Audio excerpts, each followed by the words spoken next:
NEP scheme में पहले question में 3 मार्क्स के लिए जो क्वेश्चन पूछे जाते हैं, शायद उसमें सिंगली रेनफोर्स बीम पे आज जो न्यूमेरिकल हम सॉल्व कर रहे हैं ये पूछा जा सकता है, उसे ही सॉल्व कर लेते हैं। बाकी लाइक शेयर सब्सक्राइब का फंडा तो आप बाय डिफॉल्ट कर रहे हो, बेहतर लग रहा है। मोटिवेशन के लिए आप कमेंट भी कर रहे हो, बहुत बढ़िया जा रहे हो। अभी देखिए न्यूमेरिकल को समझते हैं, उन्होंने बोला क्या है। वो बोलते हैं कि आपके पास एक सिंगली रेनफोर्स बीम है जिसका विड्थ 300 mm है और डेप्थ जो है 450 mm है, और इसके बाद तुरंत बोलते हैं विथ इफेक्टिव कवर 50 mm। तो अगर मैं ये इफेक्टिव कवर ओवरऑल डेप्थ से माइनस करूंगा तो इफेक्टिव डेप्थ मिलेगा, वो मैंने निकाल दिया यहाँ पे।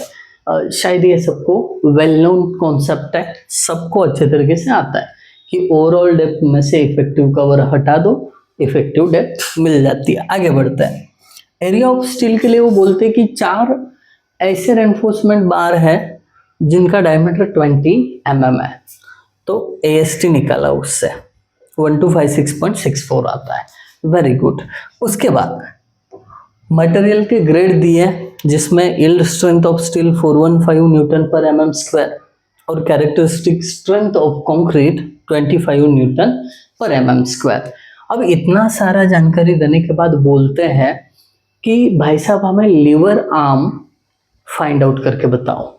अब ये जो लीवर आर्म है उसके लिए मैं थोड़ा सा एक अलग कॉन्सेप्ट बताऊंगा, शायद पहले आपने डिप्लोमा में भी पढ़ा होगा बट फिर से रिवाइज करते हैं उसको। लीवर आर्म किसको बोलते हैं? देखिए ये स्ट्रेस ब्लॉक डायग्राम है, लिमिट स्टेट मेथड में सिंगली रेनफोर्स के लिए यूज किया जाता है ये वाला।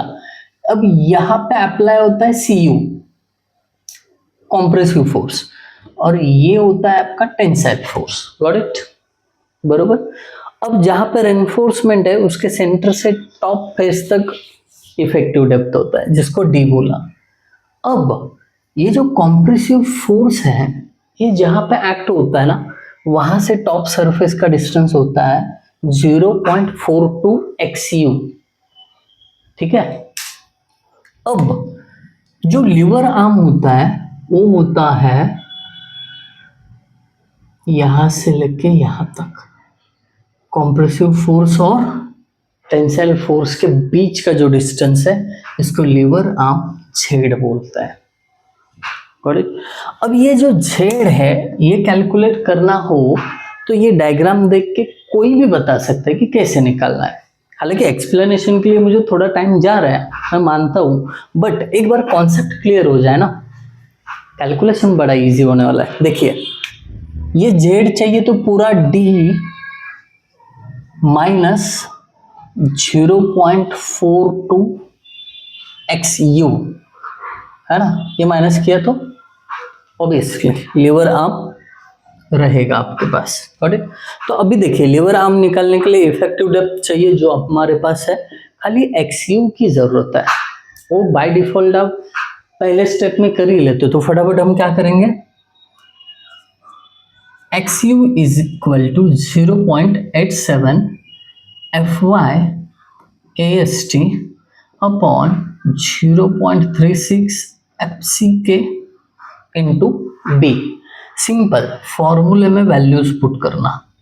0.87 इंटू FY होता है 415, AST 1256.64 डिवाइडेड बाय 0.36 FCK 25 और B है 300। That's it.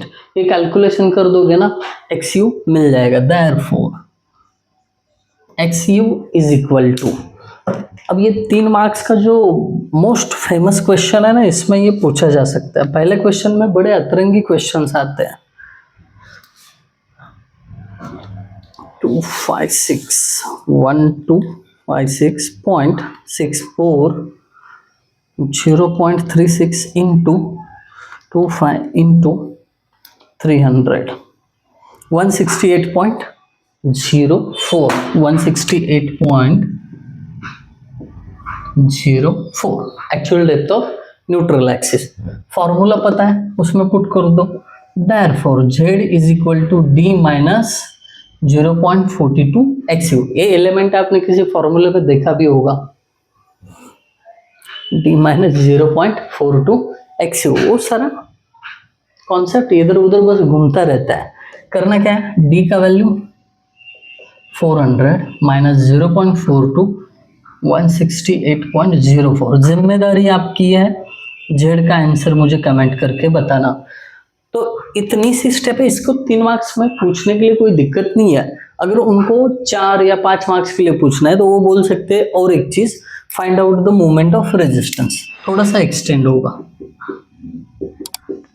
Moment of resistance. तो फिर उसके बाद स्टेप नंबर 2, 3 कंपैरिजन, वो सारी चीजें आएगी। वो तो आपको अच्छी तरीके से पता है, बट ये चीज थोड़ी नहीं थी, इसके लिए बता दिया। आई होप आप सभी को न्यूमेरिकल समझ में आया होगा। कमेंट बिना भूले, बिना किसी से डरे फटाफट कर देना। Thank you guys for watching video. Thank you so much.